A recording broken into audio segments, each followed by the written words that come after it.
Bonjour à toutes et à tous et merci de nous rejoindre pour cette nouvelle édition. Voici les principaux titres. Le président de la République a quitté donc la capitale djiboutienne aujourd'hui à destination de New York aux États-Unis pour prendre part à la 74e réunion de l'Assemblée générale des Nations unies. Et le président de l'Assemblée nationale donne le temps pour la rentrée parlementaire et donc dans la grève pour le climat, mobilisation massive de la jeunesse à travers le monde. Bonjour à tous. Le président de la République, Ismaël Omar Guelleh, a quitté aujourd'hui, samedi, le pays à destination des États-Unis, notamment à New York, où il prendra part à la 74e réunion ordinaire de l'Assemblée générale des Nations unies. Plusieurs sujets sont à l'ordre du jour de cette assise ayant coutume à réunir le plus grand nombre de chefs d'État et de gouvernements des pays du monde entier, l'éradication de la pauvreté, l'accès à une éducation de qualité, la paix et la sécurité. La problématique liée au changement climatique constitue entre autres les principaux sujets qui seront débattus au cours de cette rencontre. La République de Djibouti, qui sera représentée à cette réunion à son plus haut niveau, en l'occurrence en celui de son premier magistrat, le président de la République, Ismaël Omar Guelleh, et donc en phase avec l'ensemble des thématiques portées à l'ordre du jour de cette 74e Assemblée générale des Nations unies. En effet, l'éducation de qualité est sous l'égide du président Guelleh, un objectif largement entériné à Djibouti après le succès préalable sur lequel a débouché l'enseignement pour tous. La paix et la sécurité font également partie intégrante du répertoire identitaire de notre pays, et cela à plus forte raison ces 20 dernières années où il acquit, dans la région d'Afrique de l'Est, le statut de fer de lance du programme mondial de la lutte contre le terrorisme et l'extrémisme de tous bords. De même, la lutte contre la pauvreté et le réchauffement climatique, entre autres thématiques à l'ordre du jour de cette Assemblée générale des Nations unies, relèvent de priorités nationales à Djibouti.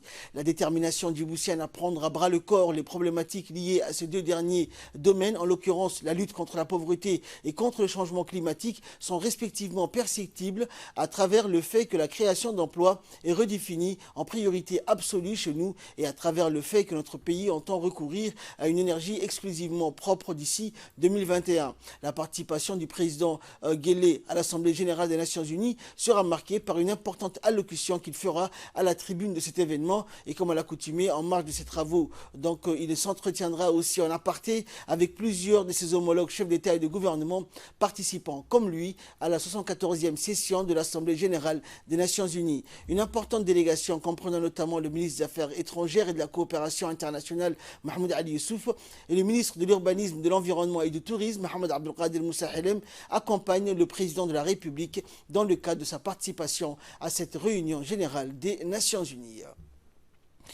Suite à sa réunion avec les ambassadeurs étrangers accrédités à Djibouti, le ministre des Affaires étrangères et porte-parole du gouvernement, Mahmoud Ali Youssouf, a accordé donc une interview à la presse dans laquelle il a indiqué, je cite, « Nous avons proposé de longue date la candidature de Djibouti au poste de membre non permanent du Conseil de sécurité des Nations unies et nous l'avons annoncé auparavant comme il se doit, mais lors de cette réunion, c'était l'annonce officielle que Djibouti allait concourir à postuler à ce poste.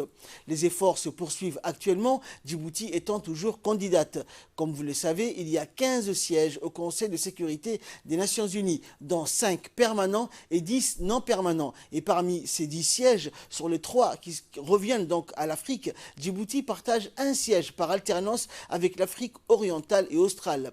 À l'heure actuelle, c'est donc Djibouti et le Kenya qui concourent à ce poste. Les raisons de nos divergences pour une option commune diffèrent selon le concept de chacun quant aux raisons du pourvoi à ce poste.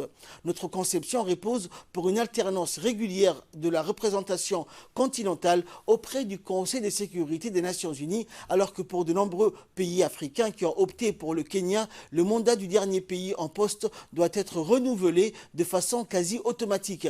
De ce point de vue, le Kenya a occupé ce poste à 2 reprises, alors que Djibouti une seule fois. Il faut souligner que le Kenya reste le dernier pays qui a occupé ce poste en 1998, alors que l'élection de Djibouti est antérieure et remonte à 1993. De ce point de vue, il est clair que Djibouti se porte logiquement candidate même si le Kenya maintient sa candidature. Et c'est la raison pour laquelle nous avons invité tous les diplomates étrangers accrédités à Djibouti pour leur expliquer les raisons de la candidature de Djibouti à ce poste. Cela fait partie des efforts diplomatiques que nous déployons actuellement et nous sommes très confiants quant à l'issue de cette élection. Fin de citation. Également dans l'actualité, le ministre du Travail chargé de la réforme de l'administration, Ismaël Ibrahim Roublé, a été reçu hier par le président de la République du Sénégal, Macky Sall, au palais présidentiel de Dakar.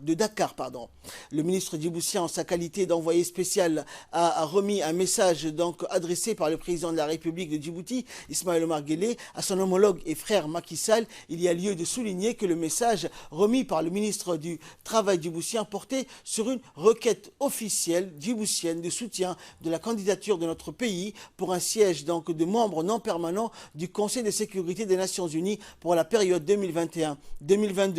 Au cours de cette importante rencontre, le président du Sénégal et le ministre djiboutien ont longuement discuté de l'état des relations d'amitié et de coopération qui existent entre les deux pays frères. Le ministre djiboutien n'a pas manqué de transmettre les salutations chaleureuses et fraternelles du chef de l'État djiboutien à son homologue sénégalais, lequel a à son tour chargé le ministre djiboutien de faire parvenir des vœux réciproques.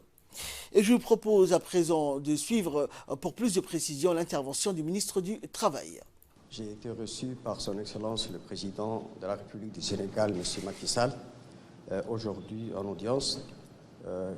Je lui ai transmis en présence de l'ambassadeur de Djibouti désigné pour le Sénégal et de Madame la Consul un message écrit de la part de son homologue, le Président de la République de Djibouti, M. Ismaël Omar Guelleh. Ce message entre dans le cadre du renforcement de l'amitié, de la fraternité, de la haute estime et surtout de la consolidation des relations entre la République de Djibouti et le Sénégal.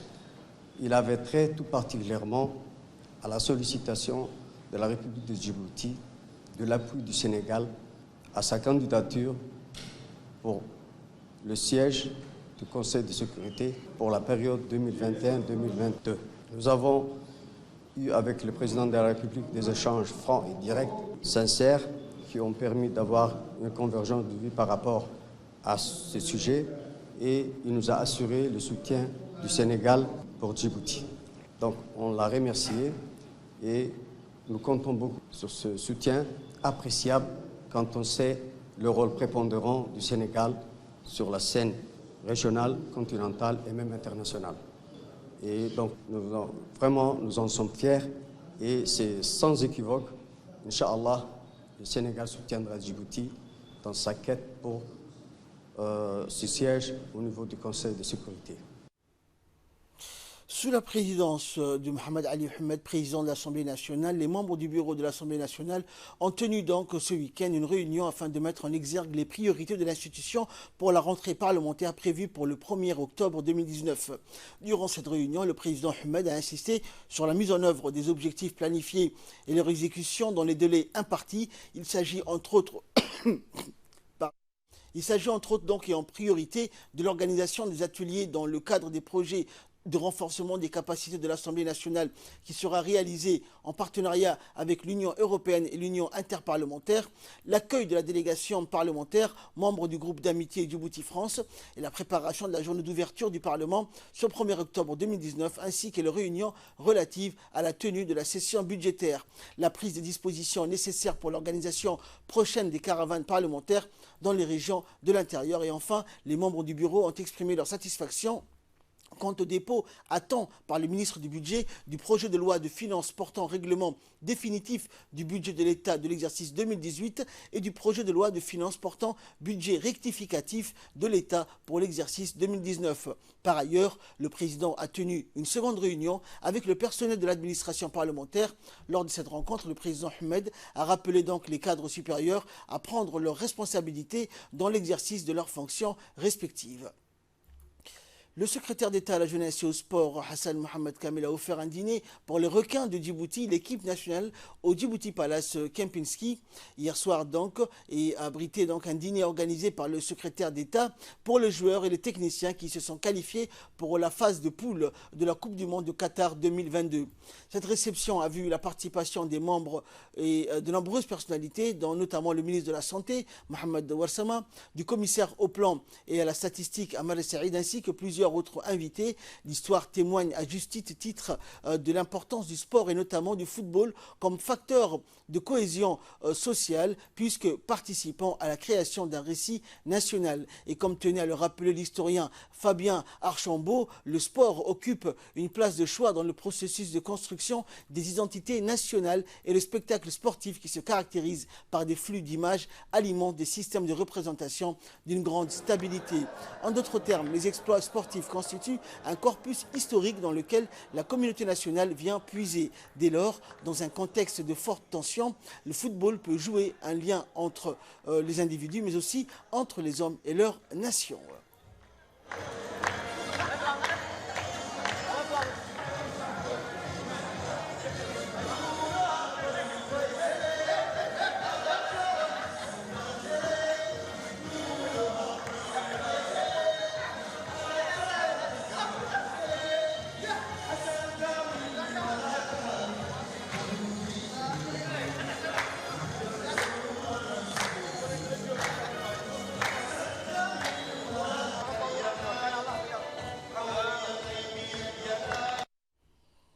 Et dans une brève intervention, le secrétaire d'État à la jeunesse et au sport, Hassan Mohamed Kamel, a de prime abord félicité l'équipe nationale, son staff technique et surtout l'entraîneur Julien Mette qui a su revigorer donc les requins de Djibouti. Et poursuivant son allocution, Hassan Mohamed Kamel a transmis un message de félicitations du président de la République et de tous les membres du gouvernement à l'encontre de l'équipe nationale et son soutien total pour le développement du football national. On écoute le secrétaire d'État. Je me dois d'abord de féliciter en premier lieu l'équipe en général et en particulier l'entraîneur qui a cru et qui a fait en sorte que cette équipe maintenant soit reconnue. Après, nous avons tout son staff qui l'ont accompagné dans cette tâche très difficile. Aux joueurs qui ont cru à la victoire, parce que lorsqu'on fait un match gagné à Djibouti, c'était difficile de le remporter à l'extérieur aussi, connaissant les performances de l'équipe adverse. Donc on vous a regardé et on vous a applaudi à travers la télévision. Donc un grand bravo à l'équipe qui nous a fait rêver pendant un certain temps. Les félicitations du chef de l'État, parce que j'étais en discussion avec lui avant-hier, le Premier ministre, et pratiquement tous les membres du gouvernement. Le ministère et la fédération ont eu le courage de mettre en quarantaine l'équipe nationale A, pour diverses raisons. Mais l'équipe nationale U20, U17 existait. Aujourd'hui, toutes les personnes qui ont parlé de nous sont en train de nous féliciter aujourd'hui. Ça veut dire que ça a été payant. Le public qu'on allait chercher dans les quartiers pour venir regarder les matchs sont venus d'eux-mêmes. Parce que vous avez démontré que vous pouvez faire des choses. Mais c'est l'équipe qui va prendre le devant, qui va ouvrir les barrières. Parce qu'il y a d'autres générations derrière. Et j'exhorte la fédération à ne pas lâcher la détection pour le football de jeunes. Maintenant, c'est payant. Nous avons des jeunes et des anciens qui cohabitent et qui font en sorte que notre football rayonne. Je vous exhorte maintenant à persévérer, de travailler davantage. Et je pense que nous et la fédération, moi et la fédération, on a confiance à cette équipe. Donc bravo à tout le monde. Tout le monde vous regarde. L'équipe nationale est sollicitée aujourd'hui. Et je pense que le travail ne va pas s'arrêter. il faut faire relever. Vous êtes les ambassadeurs de la République de Djibouti aujourd'hui. Et nous poursuivons en sport, donc dans le cadre de la qualification de la Coupe d'Afrique 2021 au Cameroun. L'équipe nationale de Djibouti s'est envolée donc hier soir vers Doha, capitale du Qatar, pour un stage bloqué de 10 jours. Ce stage intervient donc dans une période où les requins de la mer Rouge ont assuré leur qualification en seconde phase de poule de la Coupe du Monde au Qatar 2022 du continent africain. En effet, durant cette période de stage qui va durer 10 jours, l'équipe nationale jouera un match amical contre des équipes qataries pour maintenir la prestation footballistique glorieuse démontrée donc lors de la qualification du Mondial 2022. Dans une intervention, le vice-président de la Fédération djiboutienne de football a souligné l'importance de ce stage pour le requin de Djibouti.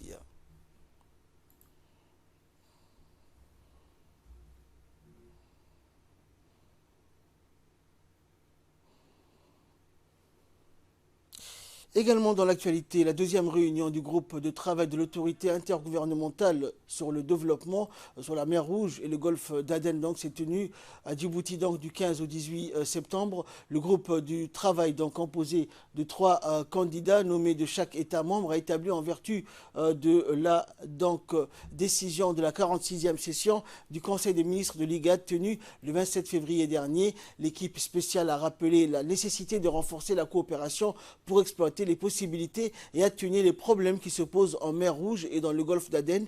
En particulier, ils ont souligné la nécessité d'une coopération, notamment pour lutter contre la pêche illicite, non déclarée et non réglementée, la pollution et le déversement des déchets toxiques, l'extrémisme violent, la piraterie et la migration irrégulière, ainsi que la liberté de navigation maritime dans les eaux de la mer Rouge et du golfe d'Aden.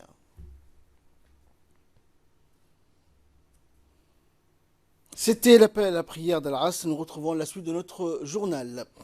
Et toujours en nouvelles du pays, c'était la première étape. Le staff du Centre de leadership et de l'entrepreneuriat a établi un stand à la Banque centrale de la CAC Bank afin d'expliquer et de donner des informations sur le programme d'incubation et notamment le dossier de candidature. Cette rencontre de proximité où le staff du centre a distribué des flyers et fourni des explications à tous ceux qui veulent démarrer des projets d'entreprise. Rappelant que l'objectif principal de l'incubateur des startups est de pouvoir accompagner de manière efficace les jeunes porteurs de projets d'entreprise afin de maximiser leurs chances de développement. Le responsable du projet nous explique donc en détail les objectifs de cette journée. Puis profitons aussi pour rappeler que la date des dépôts des candidatures a été reportée jusqu'au 30 septembre. Donc nous invitons le maximum de personnes à candidater pour notre programme d'incubation. Donc, notre programme d'incubation, il consiste à accompagner les porteurs de projets innovants afin de les aider à mener leurs projets à terme dans leur idée de création d'entreprise. C'est également les accompagner jusqu'à une maturité technique suffisante pour leurs projets et leurs produits. Et dans le dossier de cette édition, nous allons vous parler des enfants de rue et des différents programmes et stratégies mises en place par le gouvernement pour les protéger. En effet, le ministère de la Femme et de la Famille a mis en place une nouvelle stratégie nationale pour la protection, la rééducation et la réinsertion familiale de l'enfance en général. C'est un document de la rédaction. Au milieu des foules tourbillonnantes de la capitale de Djibouti, des enfants qui ont élu ces jeunes garçons et filles, au visage ouvert et intelligent, ont quitté leur maison pour échapper à une vie de misère et de violence. Ces enfants, majoritairement, viennent de Somalie, d'autres de l'Éthiopie. Mais la vie qu'ils ont découverte dans la rue n'était guère meilleure. Aujourd'hui, après longues années d'inexistence vulnérable et déracinée, ils meurent d'envie de retourner à la maison. Caritas Djibouti, une association à but non lucratif, s'est donné comme objectif de trouver une solution à la situation vulnérable des enfants de rue dans ces centres. Force est de constater qu'un signe de changement encourageant et le travail effectué par des ONG tels que l'OIM, l'UNICEF, mais aussi les ministères de la Femme et de la Famille, les partenaires clés des Caritas Djibouti, afin de donner naissance au programme sur les risques sanitaires de ces enfants de rue. Un bénévole camerounais, Moussiala Martial, nous explique en gros l'objectif des Caritas Djibouti et son rôle dans l'éducation et la santé de ces enfants de rue à Djibouti. Écoutons-les pour plus de détails. Alors Caritas Djibouti, qui est une association de l'Église catholique à but non lucratif, et elle a principalement pour but de pouvoir accueillir les enfants qui vivent dans la rue. Majoritairement, ils viennent d'Éthiopie, d'autres viennent de la Somalie et d'autres aussi sont des pays voisins et des enfants qui sont sur place.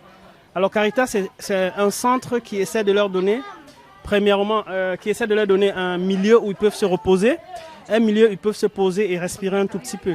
Compte tenu des difficultés qu'ils rencontrent dans la rue, compte tenu du fait qu'il manque des endroits pour se poser, alors ici, on a bien voulu les accueillir.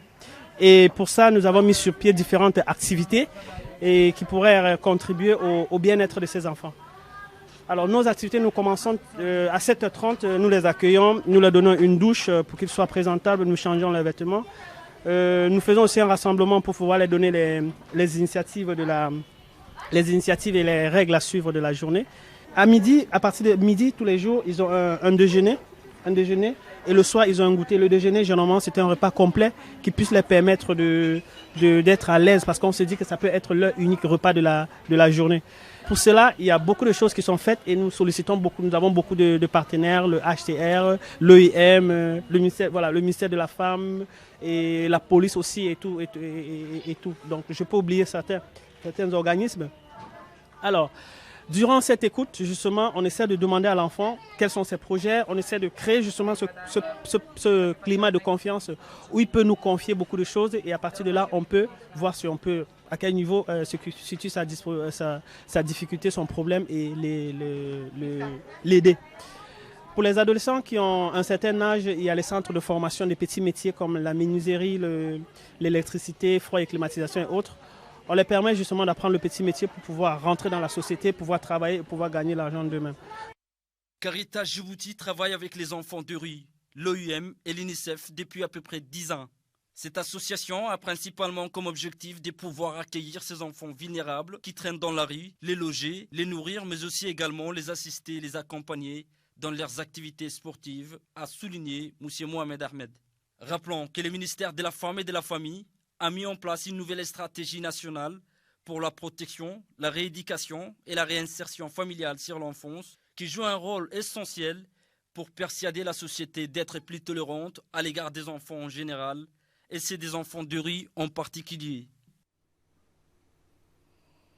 Et enfin, pour clore l'actualité nationale, le Programme alimentaire mondial du bureau de Djibouti a lancé une consultation de 5 jours donc, sur la nouvelle technique de programmation saisonnière des moyens d'existence, le PSME, au niveau régional, plus particulièrement dans le sous-bureau d'Obok.